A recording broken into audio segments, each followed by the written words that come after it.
Hi, all. We've reached a turn in the road. Um, if you've gotten to this video, you know that while I've ended my tour with the producers uh, in our story, I unexpectedly went right into another tour. Welcome to Letters from Backstage, Chapter 13, Revolutions, French and Otherwise. September 22nd, 2003. My eyes popped open. It was a Tuesday morning. I was in a hotel bed. I stumbled to the window, pulled open the blinds, and I started to laugh. Another strange city. Where was I? What had I gone and done? Signed on for another tour. My God, what was I thinking? I was back out on the road. It's too late to change my mind now. And I got all happy inside, outrageously, stupidly, gleefully happy, as a man does when he's playing hooky from the real world. A life lived in hotels, sleeping late, working nights, playing make-pretend for a living, was once again before me, and I felt like Huckleberry Finn out on his raft on the great wide Mississippi, free, no walls, drifting along, but with a nice weekly paycheck. I get a kick out of being 100% wrong about myself. I thought I'd had enough of touring. Who was I kidding? I love this stuff. Only 2 days earlier, I'd been in Los Angeles doing my last two-show Sunday with the producers and saying my goodbyes. On Monday, I got up at 6 a.m. and flew for most of the day, landing here in Atlanta in time for a late dinner at the hotel bar and my habitual stroll through the new neighborhood. The theater marquee, yes, Link, it's very exciting. The theater marquee across the street spelled out Les Miserables in little bulbs, with an opening date that was way too soon to be accurate. I went to my room, still in a bit of a fog, and I crashed. Now it was Tuesday morning, and with all the packing, goodbyes, and jet lag behind me, it all felt real and clear for the first time. I was off on a new adventure. A few hours later, fed and washed, I found myself standing inside Atlanta's Fox Theater, another beautiful, ornate shrine, this one built to resemble the outdoor courtyard of a North African palace. But of course, I later learned that the formal name for the theater design style is Neo-Middle Eastern Exotic. This grand, elegant auditorium accommodated as many as 4,600 playgoers, and its decor was outrageous. A striped canopy, resembling a nomad's tent, extended from the back wall and out over the balcony. Above the stage hung a false stone bridge with oriental rugs draped over its side, masking speakers. Follow spots stood like cannons along the tops of the castle walls. The ceiling was an endless night sky, with flickering stars and dark clouds which drifted subtly along thanks to hidden lighting instruments. Even the backstage was grand. There, I discovered 7 floors of dressing rooms, accessed by one of those old elevators with a heavy, manually operated sliding gate.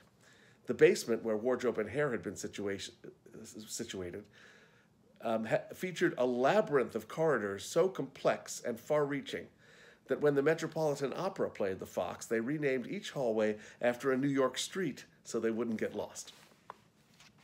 But as transporting as all that was, I was even more mesmerized by what I saw on the stage of this beautiful old theater. A familiar-looking, burnt-out 19th century French city, being assembled by crew members in Les Mis t-shirts. I'd seen this great, grand, classic musical several times over the years. What a remarkable circumstance it was to be part of it. What a turn of events. And here you can see the Fox Theater with the marquee that says Les Miserables, which I believe I could see from my hotel window. 2 weeks isn't much time to learn and rehearse a whole new show, but the easy, happy, creative tone set by our director, Jason Moore, and his production team made it all happen without even a moment of anxiety. They've been doing this a while. The first rehearsal told me this was going to be a whole new world for me, vastly different from other experiences. As the company gathered in a circle, Jason explained his policy. Rather than asking new cast members to copy what their predecessors did, he encouraged them to really create and own their roles, even to make slightly different choices every night, as long as they're faithful to the telling of the story. Blocking could change, but the story must be told. Free les mis, they called it.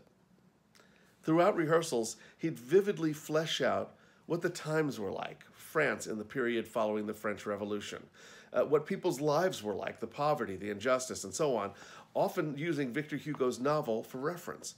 Instead of working technically, he infused us with the show.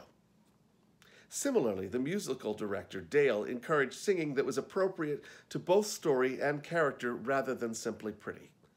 The convicts in the chain gang, for example, who open the show, should be grunting as they work, not crooning. These directions were vastly different from the precise, straight-line, preset, movement-based world of the producers, where the scenes are literally staged by the numbers. Musicals often have numbers at the edge of the stage so the dancers can space themselves evenly. In the producers, we use these numbers for the scenes as well.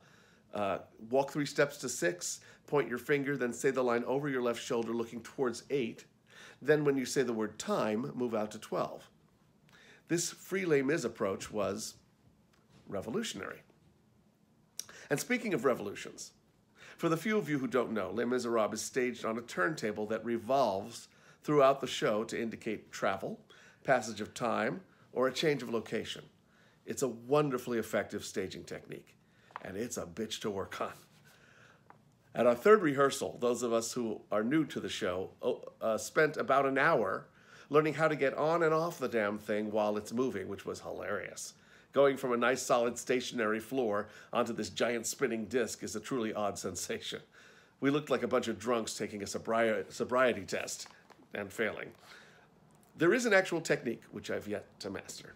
Even now, as we perform the show in front of an audience, I usually just do a little jeté and hope for the best. Footnote, jeté is a ballet leap. Literally, it means thrown. But that's just getting on and off. Getting used to the movement is another matter altogether. It's one of the unique things about this particular job. You'll be in the middle of a perfectly normal interaction with another character when suddenly the floor starts moving. It's the Mad Tea Party ride at Disneyland if you had to stand and sing while riding it.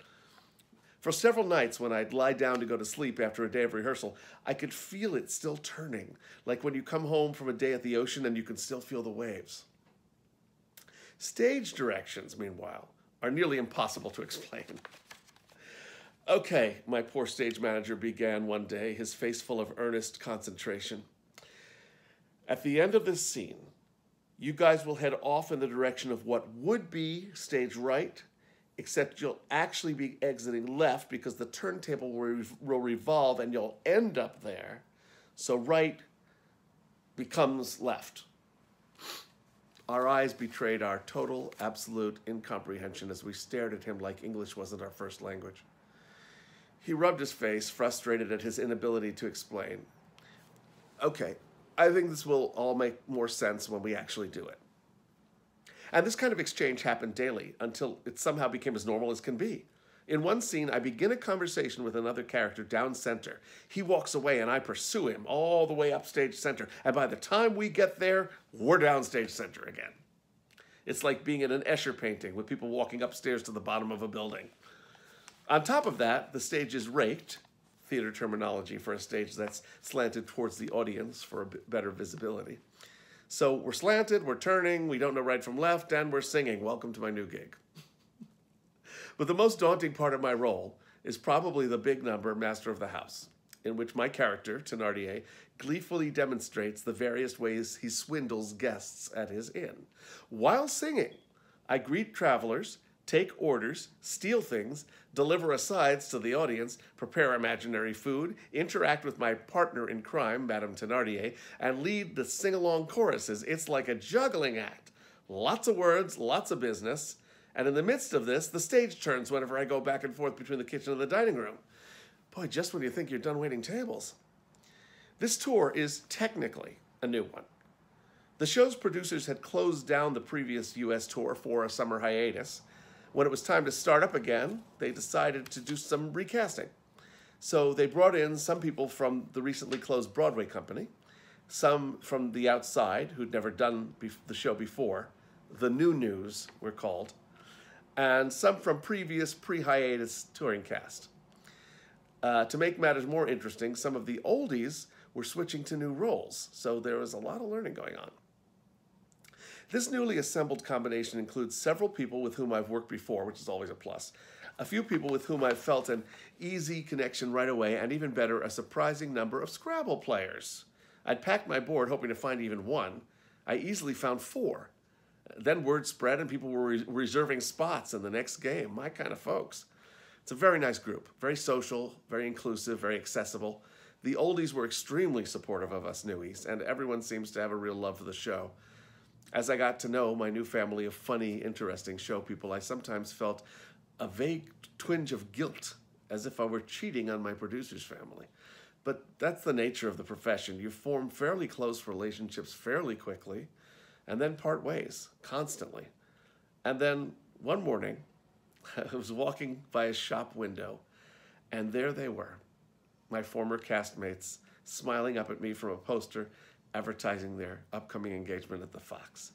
And somehow I felt absolved. One of my favorite new experiences is being in a show with kids, 4 of them.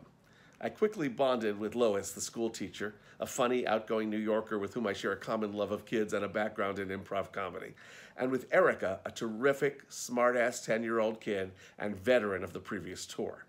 She and Nadine, a new like me, alternate in the roles of young Cosette and young Eponine. Daniel and Brandon alternate in the role of Gavroche. Brandon's older brother, Justin, played the role previously until he got too big. On our first day off, I accepted an invitation to join Lois, Erica, and Erica's grandparents for a trip to a place called Stone Mountain for Erica's birthday. Why not? Nice solid stone sounded great after all that turning. Stone Mountain is a huge monument. It's like Mount Rushmore in that the main feature is a vast carved portrait in the side of a rock. This one depicting Jefferson Davis, Robert E. Lee, and most appropriately, Stonewall Jackson. But what makes Stone Mountain kind of goofy is that it was never quite finished. Apparently, the project was plagued by problems. The first designer quit mid-carving, taking his designs with him. In the years that followed, several attempts were made to complete the monument, only to be halted by a lack of funding.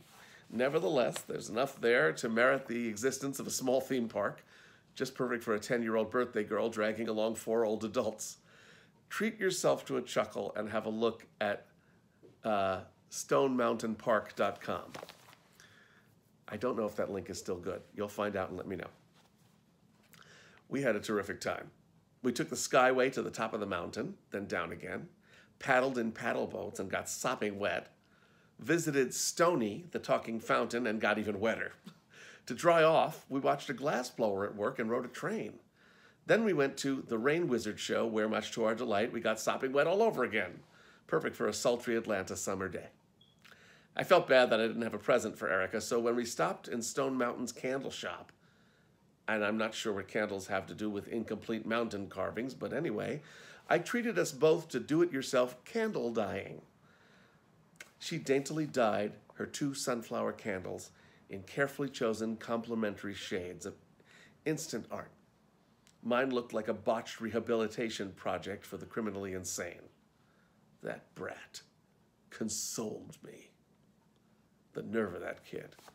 I think we've bonded. Back at the theater, we were moving quickly and smoothly through rehearsals. We learned music, talked character, and rode around and around on the big Lazy Susan stage. One day revolved into the next as, little by little, the show was cobbled together. Each day, I had some new bit of good news. Tuesday, I tried on my costumes, which are brilliantly detailed. I play an innkeeper, so the lace cuffs on my shirt are frayed, singed, and stained with wine. In fact, nearly everything is delightfully dingy and sloppy and fun to wear.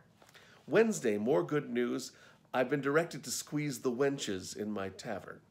Apparently, this is part of my job, and the wenches are expecting it. Amazing. On Thursday, I met with the makeup people to learn the makeup design for my character, which includes large amounts of, quote, dirt, unquote, sponged on brown and black pancake that everyone in the show wears.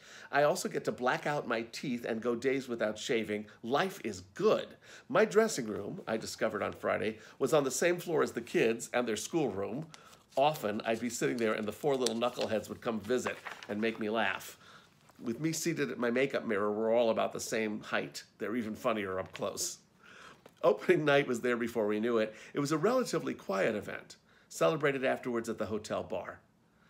And off we went. The new national touring company of Les Miserables.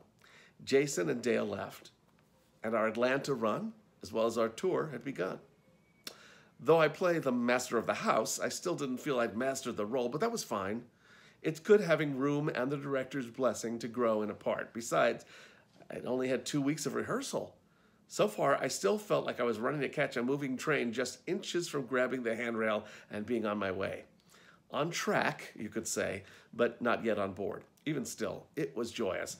I often stood backstage thinking, I can't believe I'm in Les Miserables. After years of waiting to play this role, it all happened so fast. And Atlanta was loving us. The way this show moves people makes me so proud to be a part of it. I'd forgotten how really great it is. Fans return over and over again, bringing their kids and spouses and waiting at the door or the stage door for autographs afterwards. It's uplifting, this show. It enriches people, and there's something very, rustic about the whole thing. It feels like we could be doing Shakespeare in the Woods somewhere. The camaraderie, the rags, the jovial, joking nature of the cast, the show's famous barricade set made of chairs and pieces of wooden railings, and the dirt we wear, the story of the struggles of the common man. It's all very earthy. Such a contrast from the gorgeous, tailored, urban glitz of the producers. Two great shows, both highly entertaining but in vastly different ways. And while Atlanta was loving us, we were loving Atlanta. Most of us had way too much Southern cooking.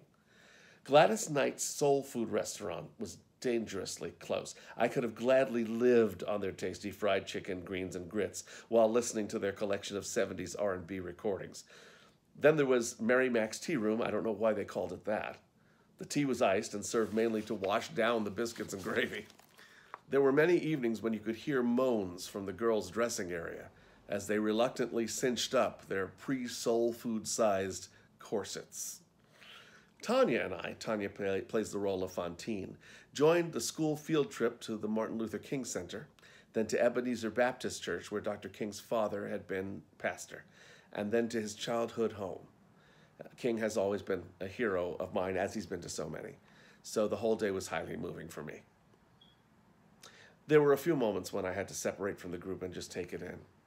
And I got to help teach kids about the importance of his work. And then, it was time to pack. Here we go again, folks. Off to Dayton, then to Cleveland. Ugh, why? Why? Then Flint, Springfield, West Point, and so on and so on. How long will this particular adventure last? How many revolutions on this revolving disc? It's hard to say. I have a general plan, but we all learned from my last installment how plans could change. We'll see. To quote Atlanta's most famous fictional resident, "Oh, fiddle-dee-dee, I'll think about that tomorrow." Kostroff. All right, friends, I will look forward to you rejoining me for the next leg of our journey. See you there. Bye.